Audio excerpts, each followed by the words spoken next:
A paper coming out 2 days ago in Science Advances.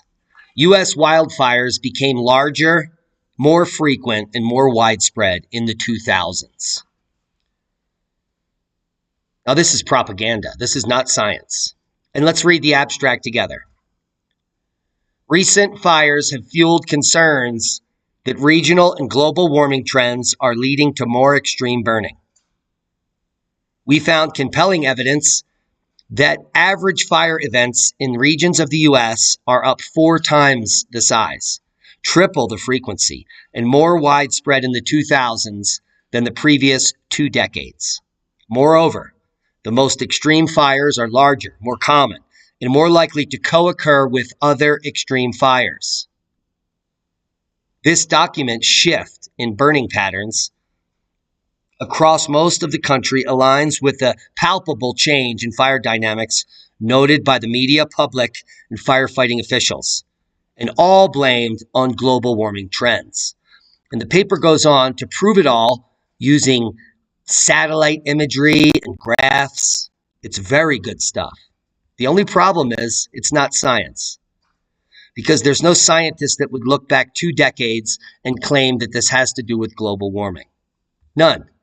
But if you go to every single easy source to find on global warming and forest fires, like this chart from the wiki page, you're going to find that there is, look at the increase in the 10-year average of acres burned by wildfire in the U.S. It's absolutely unprecedented, and we are all burning up. But the problem is the starting date back here in 1980. In fact, it's exactly in 1984. If you start your data set in 1984, your data is completely polluted. You're not a scientist, and what you are is a charlatan and a fraud.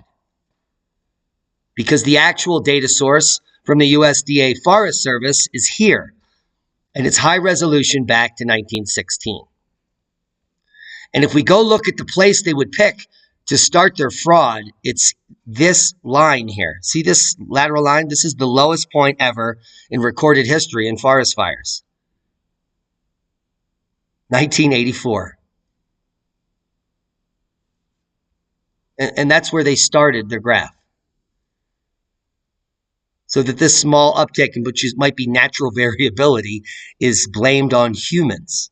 Not this spike back here. They erase that.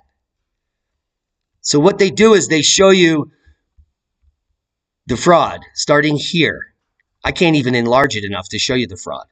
That's how pathetic it is. And that's how non-science science advances are.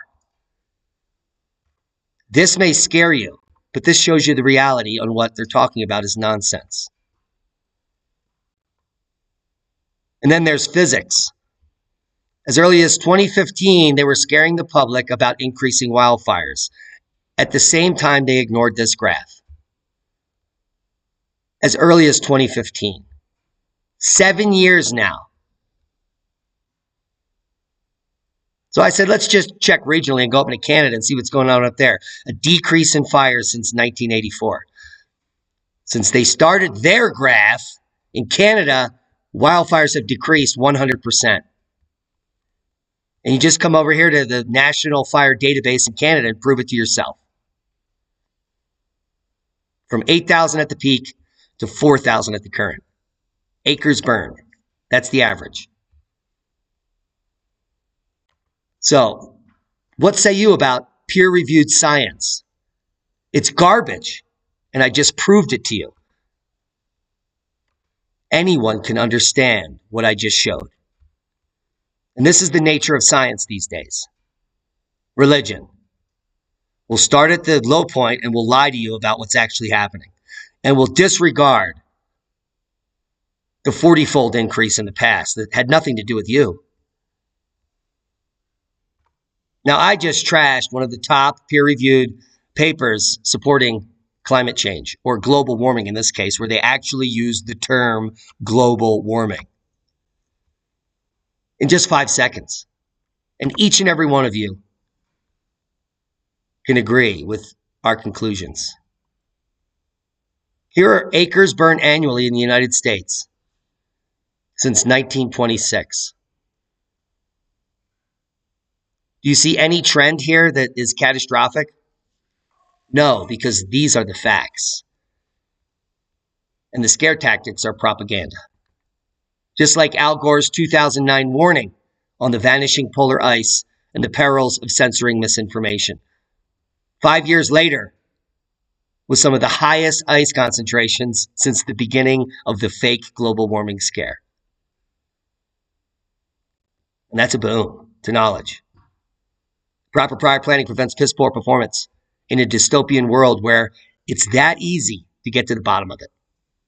Share this video. Subscribe to the channel and be safe. We love you.